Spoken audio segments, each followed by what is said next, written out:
Hi, everybody. I'm Jamie McEwen. I am an educator with WishGarden and also part of our social media team.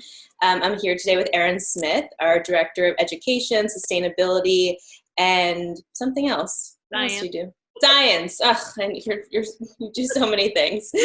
And we're really excited to have Erin here because we've been running, we've been participating all week on our social media channels to support Forest Botanicals Week, which is a week-long awareness campaign created by Appalachian Sustainable Development and Sustainable Herbs Program to raise awareness around forest farming, to educate people on what it is and why it's important and the sustainability issues surrounding it so that we can really protect these plants, our native plants, going forward. So we brought Erin on, who's been a real key part of the WishGarden partnership in this effort, to talk about this more and really help us dive in.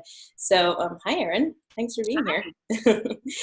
So can you tell us a little bit just about what forest farming is? I hadn't really even heard about this until a few months ago, and so I'd love to just know more about what it is in general. Sure. Well, forest farming is essentially finding a way to encourage and manage and grow a lot of our native medicinals in their natural wild environment. So there's three different types of forest farming, really. There's like wild stewarded. So someone might have land and they have wild populations on their property of black cohosh or golden seal, and they're going to kind of manage those and steward them to make sure they're healthy population and harvest from them.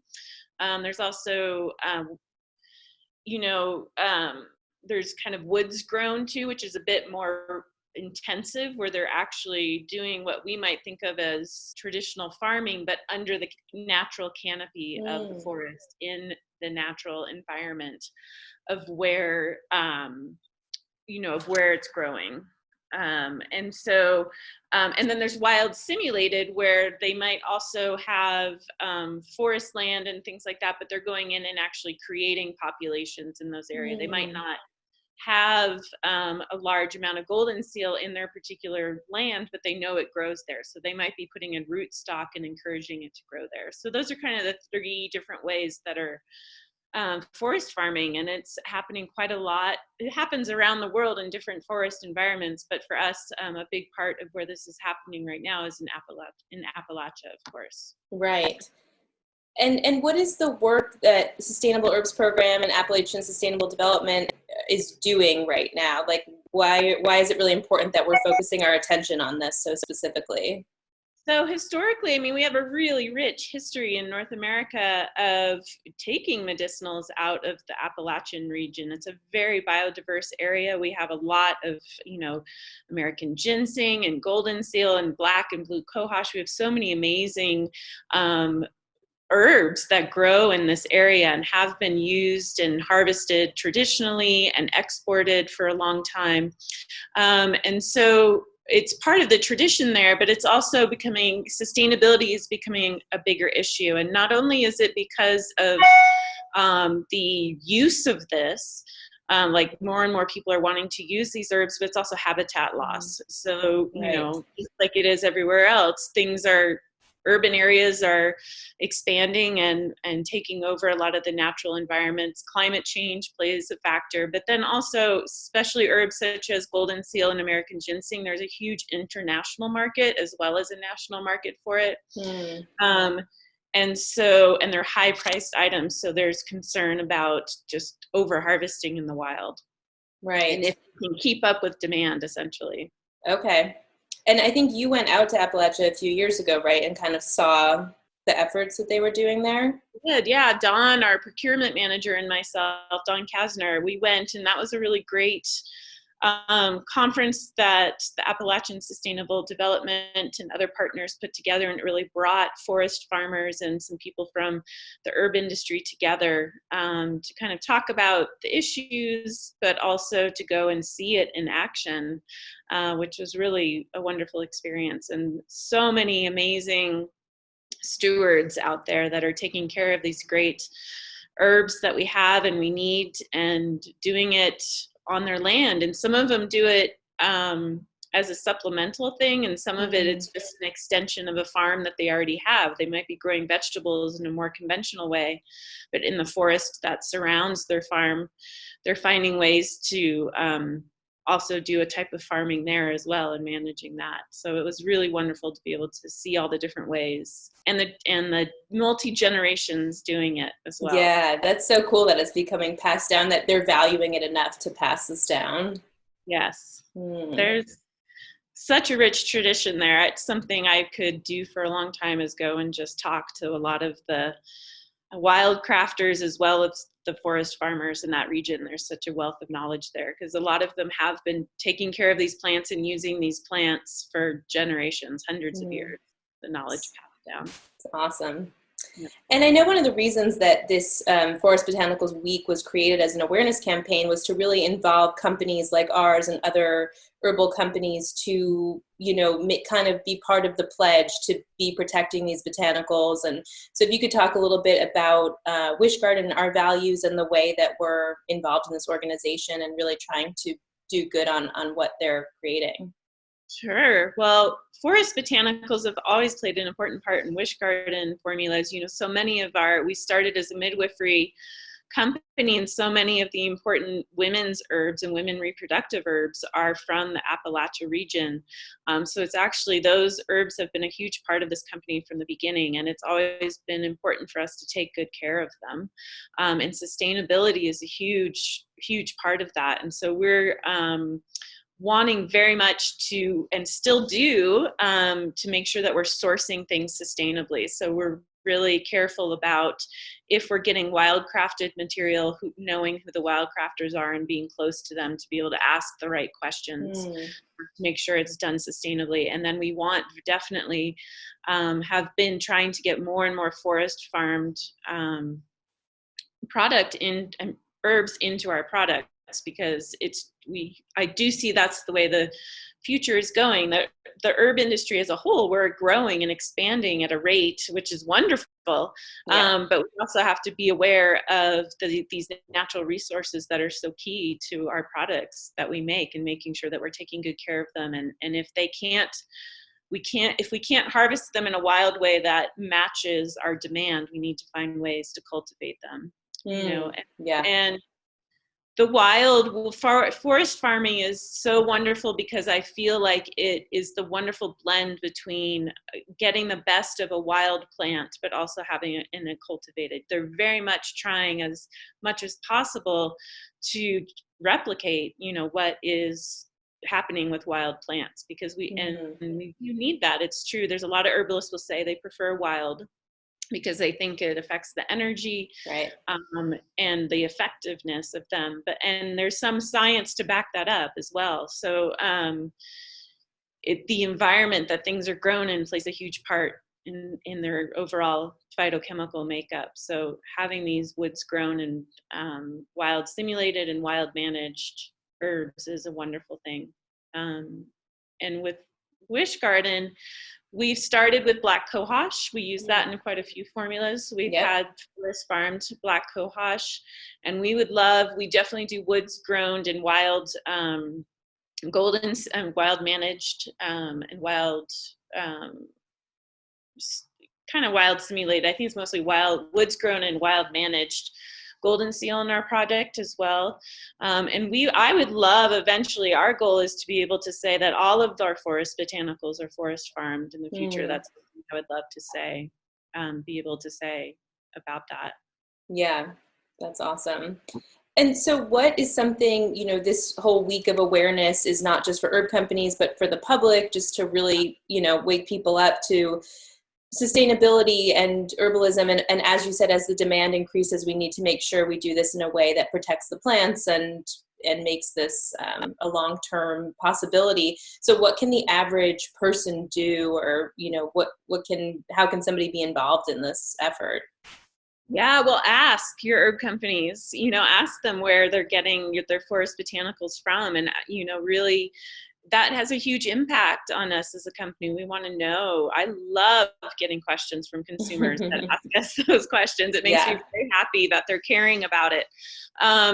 so definitely just ask about it, and you can sign a pledge. They have a pledge where you can, commit to essentially asking that and seeking out to buy forest farmed botanicals from this area, and making sure the products and the companies that you support are doing that. And consumers can also just be aware, though, the other reason this campaign is so important is part of our biggest roadblock sometimes with all of these sustainability things is getting consumer awareness about it, and also the willingness that there's often a higher price to being able to have herbs that are done in such a way. So organic went through this, and fair trade.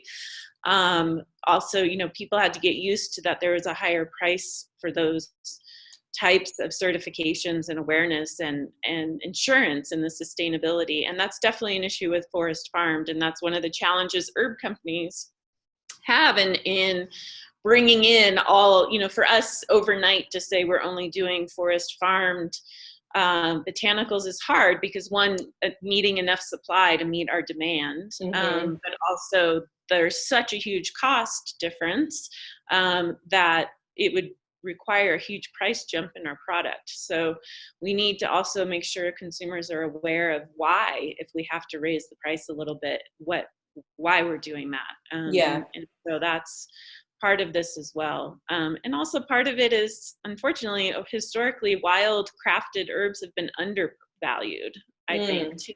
So as an industry and a company, we're used to paying lower prices for things that personally, as a plant lover and as, someone who's worked in sustainability, I wish we need to start valuing those more and just be willing to pay those prices. Yeah, I'm always, when I'm out in the field and I'm educating, especially the staff members in a store, I'm like, this bottle didn't just show up one day, right? Like, it's just enhancing the connection of like the steps it takes to make this finished product and where these plants come from. That's what I love about herb walks too, is that you'd be like, oh my gosh, like this medicine is growing out of the earth. It doesn't just appear in a bottle one day. So I love anything like this that's reminding people that these plants come from somewhere, and we have to protect them. And the larger sustainability message around protecting our natural environments is key to herbalism.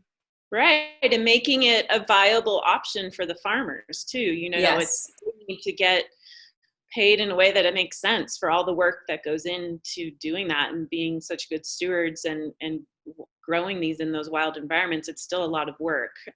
So we also need to make sure we're valuing that as well. And I think that's an ongoing thing, not just in the herb industry, in our food world too. Yes. But yes, we need to tell the amazing story about all of these forest farmers. And I, invite people to check out, if they're not already, there's a pop-up Facebook group that's had an amazing discussions going on with forest farmers and people, academics and people from industry. And it's just wonderful to see all the amazing people taking such good care of the plants that are out there.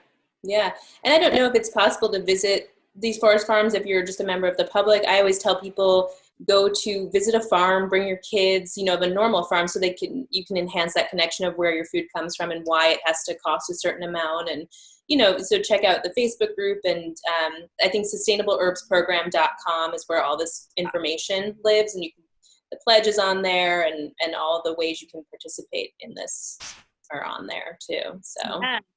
And it's great. And think about, if we think in our products alone, we use about 7. Oh goodness, the light just went out.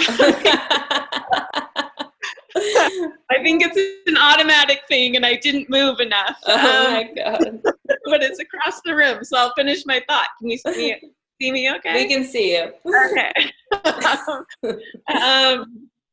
That we use, we have the black cohosh and blue cohosh, and we have golden seal, We use in some of our practitioner formulas for midwives and stuff, we might not use a lot of some very particular herbs like Bethroot and things like that, because they're in very specialized formulas, but we still use them, and they're hard to find other herbs that do the same job. So those are the ones we really focus on getting forest farmed from. And then we also do Michella and things like that, and sarsaparilla, and there's all sorts of things that we use that are in it, and other companies use a lot too.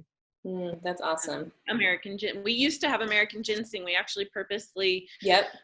formulated not to have American ginseng anymore because of sustainability issues, but we might put it back in if we can start doing a reliable forest farm. Oh, good. Yeah, that's another thing we did. We pulled that out a few years ago. So that's a great example of the more we can be involved in this and have a group effort of protecting these forest farm botanicals, we can use these plants again. Yes, exactly. Nice. Yeah, the lights went out because we're so eco-friendly that we we don't have action. Exactly. Living example of how we're being sustainable as a company. Amazing. Well, I think that's pretty much covers it, unless there's anything else you wanted to share about these organizations or the Forest Botanicals Week, or any other takeaways you want people to have.